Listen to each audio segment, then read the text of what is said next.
Praise the Lord. சகரியா 4ஆம் அதிகாரம். என்னுடனே பேசின தூதன் திரும்ப வந்து நித்திரை பண்ணுகிற ஒருவனை எழுப்புவது போல் என்னை எழுப்பி, நீ காண்கிறது என்னவென்று கேட்டார். அதற்கு நான், இதோ முழுவதும் பொன்னினால் செய்யப்பட்ட குத்துவிளக்கை காண்கிறேன்.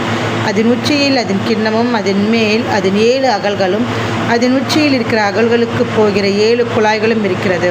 அதன் அருகில் கிண்ணத்திற்கு வலதுபுறமாக ஒன்றும் அதற்கு இடதுபுறமாக ஒன்றும் ஆகிய 2 ஒலிவ மரங்கள் இருக்கிறது என்றேன்.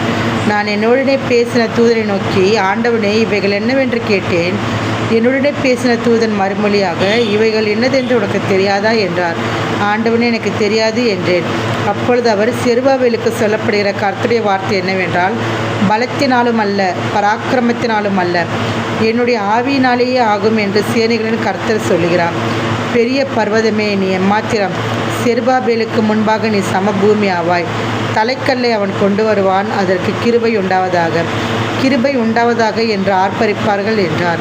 பின்னும் கர்த்தருடைய வார்த்தை எனக்கு உண்டாகி, அவர், செருபாபேலின் கைகள் இரத்தம் இந்த ஆலயத்துக்கு அஸ்திபாரம் போட்டது. அவன் கைகளை இதை முடித்து தீர்க்கும். அதனால் சேனைகள் கர்த்தர் என்னை உங்களிடத்திற்கு அனுப்பினார் என்று அறிவாய். அற்பமான ஆரம்பத்தின் நாளை யார் அசட்டை பண்ணலாம்?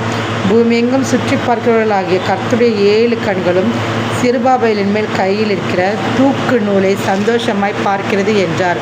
பின்பு நான் அவரை நோக்கி, குத்துவிளக்குக்கு வலதுபுறமும் அதற்கு இடதுபுறமும் இருக்கிற இந்த 2 ஒலிவ மரங்கள் என்னவென்று கேட்டேன்.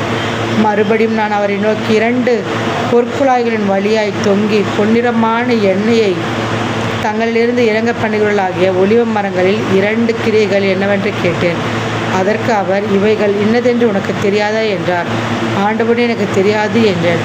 அப்பொழுது அவர், இவைகள் 2ம் சர்வலோகத்துக்கும் ஆண்டவராய் இருக்கிறவரின் சமூகத்தில் நிற்கிற அபிஷேகம் பெற்றவர்கள் என்றார். ஆமேன்.